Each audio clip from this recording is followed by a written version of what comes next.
Hallo allemaal en welkom by nog 'n episode van Erongo Talk. Soos ouer gewoonte op Woensdag kuier ons hier vanaf ons studio by die Platz Meer in Swakopmund.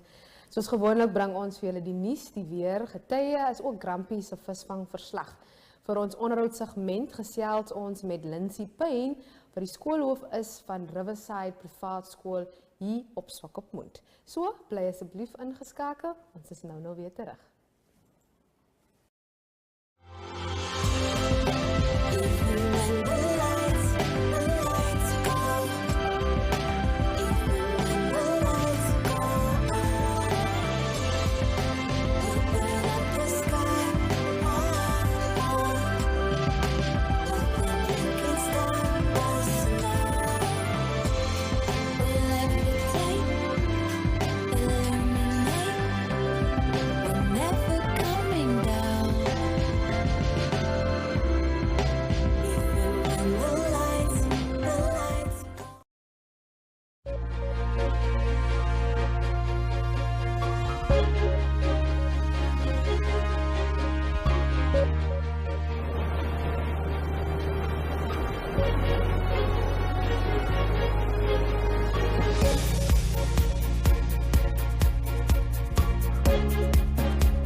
En nou vir die nuus. Die Erongo Sake en Toerisme Expo maak later die maand 'n welkome terugkeer na Walvis Bay.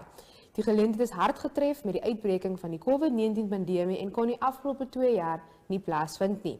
Die expo wat reeds as meer as 'n dekade lank aangebied word beskou as die land se 3de grootste handels- en uitstallingsplatform en volg in die voetspore van die Windhoek en Ongwediva skou. Vanjaar word die Walvis Bay se skou vir die 14de keer aangebied. Volgens een van die komiteelede wat verantwoordelik is vir die organisering van die expo, Cliff Chikwambi, is alles in plek om weer eens 'n suksesvolle geleentheid te verseker. Ons is gereed en ook opgewonde oor die terugkeer van die expo na afwesigheid van 2 jaar. Aldus Chikwambi het vorige uitgawes van die expo werklik die pas aangegee en 'n hoë standaard gestel vir ander soortgelyke uitstallings in die land.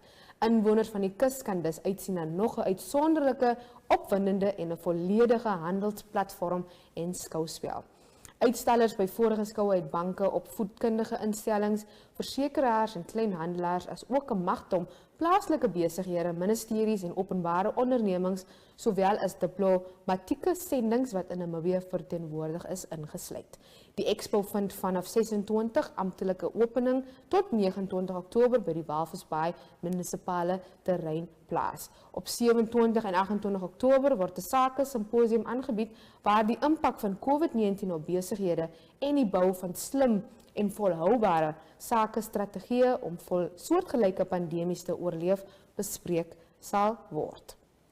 Ten tweedens, die Walvis Bay se burgemeesters hulpfonds het daarin geslaag om 608 Namibiese dollar, 608.000 Namibiese dollar tydens 'n jaarlikse diner in te samel. Van die bedrag is 578.000 Namibiese dollar deur middel van beloofde kontantskenkers ingesamel, as ook 30.000 Namibiese dollar se beloofde bemarkings- en advertensiedienste. Tydens die geleentheid het die burgemeester van Walvis Bay, Trevino Forbes, gesê die fonds het in afgelope jare ongeveer 1.3 miljoen Namibiese dollar vir ondersteuning bewillig. Die bedrag sou veel hoër gewees het, sou ons nie nee moes sê vir verskeie versoeke nie, het hy gesê. Die fonds is gestig na 'n bomontploffing wat Walvis Bay op 3 Augustus 1986 geruk het. Die burgemeester het ook sy 3-jaar aksieplan vir die fonds gedeel. Die plan is om genoeg geld in te samel om nog 20 studente met hul studies aan tersiêre of beroepsopleidingscolleges te help. Ons wil ook ten minste 100 laagkoste huise bou deur die burgemeester se behuisingsskema in vennootskap met plaaslike banke en besighede. Daar word ook beoog om jaarliks minstens 150.000 Namibiese dollar by te dra tot stedelike landbouprojekte, aangesien voedselsekerheid 'n noodsaaklike basiese behoefte is. En ten laaste, so ietsie in Engels, the Walvis Bay Pharmacy recently celebrated its 70th birthday. Now, this family pharmacy story began in 1909 when Herman Marschner The grandfather of Gert Marschner, who is the current owner of the pharmacy, opened a pharmacy in the Ludwigsbucht. Herman's son, Hans, was sent to Germany to qualify as a pharmacist. He married and had two sons, Gerrit and Heiner. Now the family immigrated to Southwest Africa in 1952, and Hans started working in a pharmacy in Otjiwarongo. Keen to start his own business, the family moved to Walvis Bay, where he established the first pharmacy in 1952. Gert started to be a pharmacist in Cape Town and took over the business in the late 1970s. We later realized that a much bigger building is required and constructed a new building next to the old building, built in 1928. In 2010, he said. Now, since then, two pharmacists, Arlene Duplessis and Sharon Huber, have joined the business. They will hopefully take the business from strength to strength, added Gert. But you can always head on over to our website, www.erongo.com.na. Ek slaan ons maar weer daar oor na 'n bietjie Afrikaans. www.erongo.com.na of kry môre julle se kopie van die Republikein en Namibian Sun of die Algemene Zeitung waar julle hierdie nuus binne die Erongo kan kry. Bly asseblief ingeskakel. Ons is nou weer terug met ons onderhoud.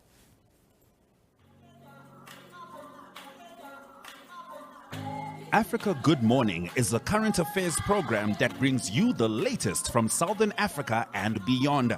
News, economics, sport, weather, interviews, and so much more. For any advertising or news-related queries, contact AGM at synergy.com.na. Africa Good Morning, bringing Africa to you.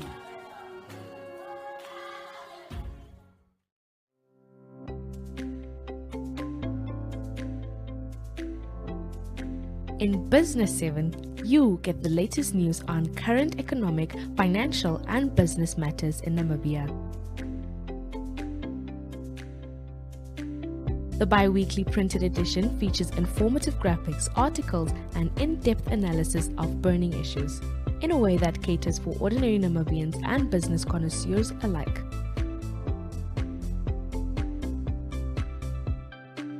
We crunch the numbers that matter, decipher statistics that shape Namibian lives, discuss smart money, and explore the impact of global development locally. Money makes the world go round, so catch our printed edition in the Namibian Sun, Republikein, Algemene Zeitung on a bi-weekly cycle.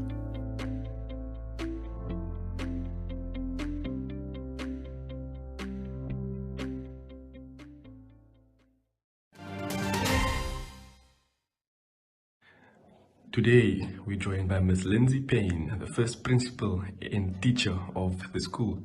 So, how are you doing, Ms. Lindsay? Good morning, Sheldon. I'm very well, thank you. And thank you for inviting me for the interview. It's a pleasure, ma'am. So, today I just wanted to find out the school history and the number of learners you have today.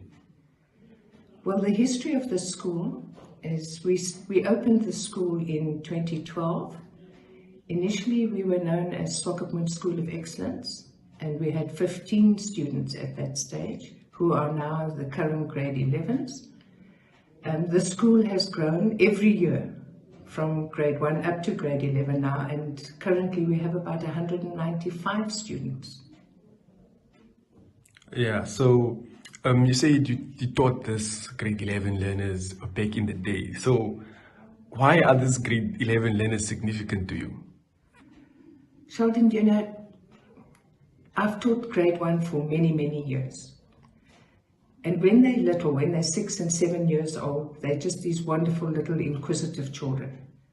And if I look at these students today, they have just grown up to become such awesome adults. And I'm just so proud of what they've turned out to be. They started off at Swakopmund School of Excellence, and during the course of the history of the school, we had to change our name to Riverside because we moved our facility to where we are at the moment. And we have become Riverside Private School. So these children started off at Swakopmund School of Excellence, and they're going to finish their school career at Riverside Private School. Okay, so you're saying these are learners of excellence. Okay, and then I continue saying that, so it's incredible that you taught this exact learners in grade 1. How does it feel to see these learners grow, and then What is your message to them? My message, as I give to all students, is just be the best person you can be. You know, we would all love our children or our students to be academically strong, but then in reality, that's not the way it goes. Some children are not academically strong, but these children have persevered. They've worked hard.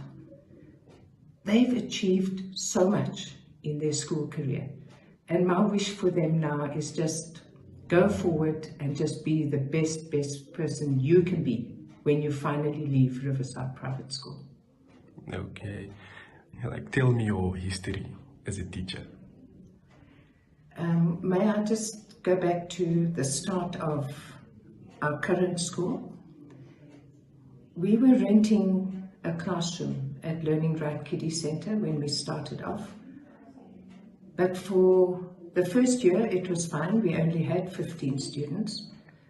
I was the principal, I was the teacher, I was the caretaker of the children. But then from then on, we went up by 1 grade every year. So obviously the facility wasn't big enough for us anymore. And then we moved into a house very close to Learning Right. And then we had our grade 2s, and then the following year grade 3, and then we went up to grade 5 in that building. And then of course the space became too little. So we needed to get more classrooms. So we had 2 portable classrooms put onto the property, on the premises. But very soon we outgrew that as well. And then we rented a property across the road where there was absolutely nothing. And we rented 2 containers, and we moved our grade 1s and our grade 3s into the open property. And then after that, 4 years ago, we eventually found that we could not accommodate any more students, any more classrooms. And then we had an agreement with ProEd Academy, and we are now in their premises. Initially, we shared the premises with ProEd, and then they built their own school, and we've now taken over the entire facility to accommodate our 195 students. My history, I've been a teacher for many, many years, close on 48 years to be exact. I was at St. George's Diocesan School in Windhoek for many years. I was a teacher, I was also the principal there. And in 2011, I retired from St. George's and I moved to Swakopmund, and it just didn't seem right for me to sit around for the rest of my retired life and do nothing. And that is when I met with Miss Meer, who had registered Swakopmund School of Excellence, and we joined hands, and then we started the school of Swakopmund School of Excellence with these 15 students. And after that, we, the school as Swakopmund School of Excellence dissolved, and we then became Riverside Private School, where we are currently now at the ProEd facility. So that's the history of my education. I've taught grade 1 for most of my teaching career. That is where my passion is. That is where I love to be, with small children. And that is where I am. That's where I started with these current grade 11s, and I'm currently still teaching grade 1, 11 years later. Wow, that's an awesome story. So do you perhaps have like any wise words for upcoming teachers? Jonathan, let me tell you, anybody who believes that teaching is a half-day job need to think again. Teaching is a very demanding job. It takes a lot out of you. At the end of the day, you're normally exhausted. But be committed and teach each learner at their own level. Not all children are academics, and each child needs that special love and that special hand to guide them. So if you want to become a teacher, you need to love the profession. You need to love children, because you need an endless amount of patience and abundance of love, because many of our children need that. They need the love, they need the teacher, and they need to know that when they come to school, that teacher is going to be their comforter, They're almost like their mum at school because we look after them all day. We love them, we care for them, and at the end of the day, we're here to teach them. So that's my message. If you want to be a teacher, be passionate about it, be committed, because it's a very difficult job, but a very fulfilling job at the end of the day. Okay, that's awesome. Okay, thank you for joining us, Ms. Payne. You're very welcome. Thank you. It was a pleasure.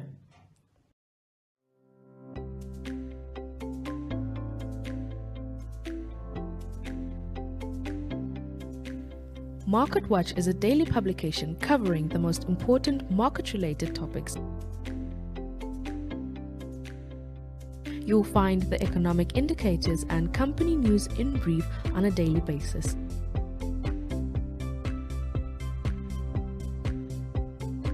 Market Watch also features interesting and informative focus topics like medical, properties and cars weekly. The ever-popular classifieds as well as tenders and vacancies can also be found in the Market Watch, which is a part of the daily NMH newspapers, namely Republican, Algemene Zeitung and Namibian Sun, reaching audiences all over the country and possible new clients.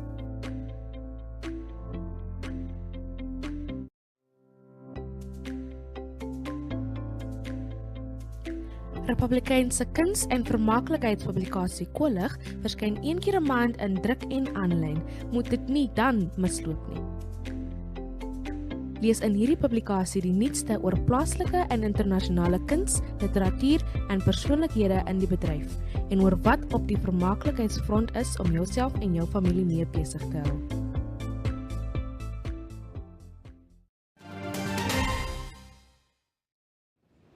And now for your Grumpy's fishing report. Now the Gaskolna angling tournament started on Tuesday with teams from Namibia and South Africa competing.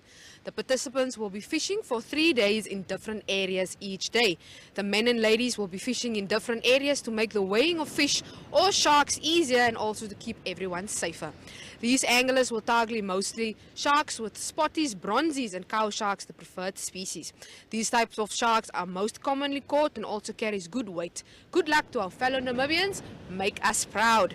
Just like that, the snook appeared. Sunday was the day that the anglers on the boats landed some huge numbers of this delicacy. The snook seems to be about 15 kilometers from the mola. That is a reasonable distance which make the catches quite profitable.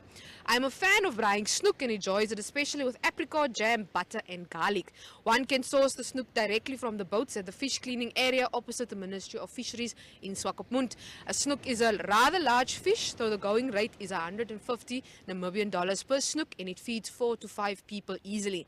Definitely good value for money. With the snook comes the yellowtail, which is also a game fish and a formidable fighter. It is also caught on artificial lures. This is a very smart fish and it's more difficult to catch with a great fight and the deliciousness of the species being an adequate reward. Franco Horn went out on the boat Arvid and he got stuck in a nice yellowtail. According to him, the fight was amazing and they landed quite a few on Sunday. From the shore, especially St. Noe, produced some decent cob. These were quite big, with some fish being in the 2 kilogram to 5 kilogram range. This was until the brown water arrived and the cob disappeared. The Omaruru River mouth also gave some good cob too, just north of Henties Bay. The anglers that caught them reported they used anchovies as bait. So sometimes it's worthwhile taking something different with you on your angling adventure. Anchovies are super oily and give off lots of smell, which in this case I think made the difference. Now here's a tip from Grumpy. One can use the whole anchovy as bait as they are little and because of their size they become soft. So the bones in them keep them together when one casts them out to sea. If they're really soft, try adding 2 or more of them. Once you wash your hands in the water bucket, you will notice the oily layer on top, which is good stuff because it is the smell and the flavor that the cob like. The galjoen were also biting a bit in areas like the Zeilerek delivered some nice numbers. Also further north at Watergat in the Canopy area, some big galjoen were reportedly caught. A windy week is expected, but weather conditions for the weekend seems to be a bit friendlier towards the anglers, especially for Sunday. So until next time, tight lines everyone.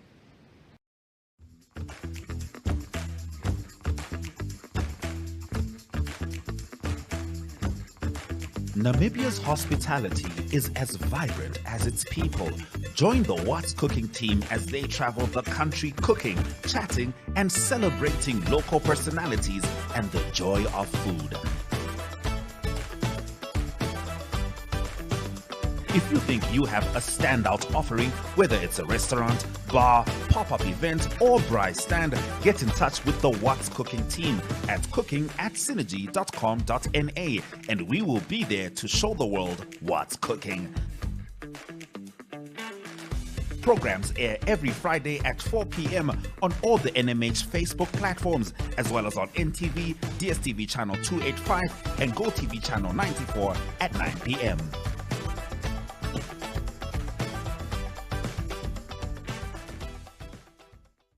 Bookings for Namibia Tourism Expo 2022 are open. The expo will take place from 3 to 5 November 2022 in Windhoek. To secure your booking, visit nte.nmh.com.na,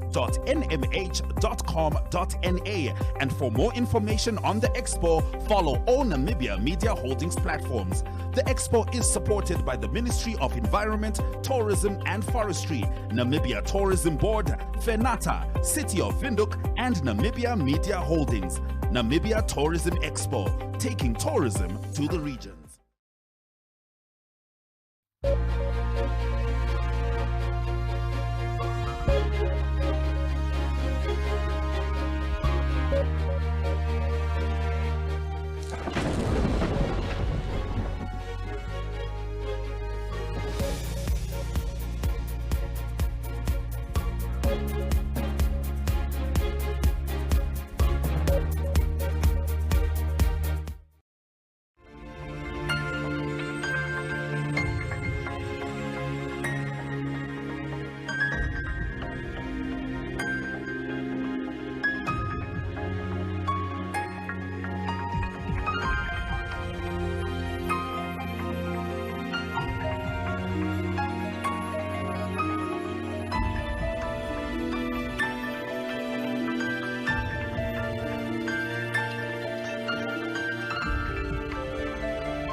News in the tourism industry and topics related to that. If you would like to feature your brand or campaign on this platform, contact tourismus@synergy.com.na for news and advertising related queries. Tourismus, bring the world to Namibia.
Ongelukkig bring dit ons aan die einde van vandag se episode van Erongo Talk, maar julle kan altyd geloer daar op ons webwerf, dis www.erongo.com.na, dis www.erongo.com.na. Julle kan ons ook volg op Facebook, Twitter en op Instagram, of julle kan in kontak kom by ons by 08117040, dit is 08117040 op beide WhatsApp en op Telegram. Laat weet vir ons, groot asseblief, waar julle Erongo Talk wil sien of wie julle op Erongo Talk wil sien. Ook opkomend is ons nou amper vakansietyd, mense maak reg vir Desember maand, so ons holiday supplement is besig om aan die gang te kom. So as julle graag wil adverteer op hierdie platform, in ons koerante, op ons sosiale media of selfs in ons bylaag, kontak ons by 08117040, dit is 08117040. Julle kan ook ons aanlyn programme kyk, dit is by oneup2.com, oneup2.com, of kry ons op televisie, dit is GoTV kanaal 94, DStv kanaal 285. So tot op 'n volgende keer, pas asseblief julle self op, ons sien julle weer. Bye bye.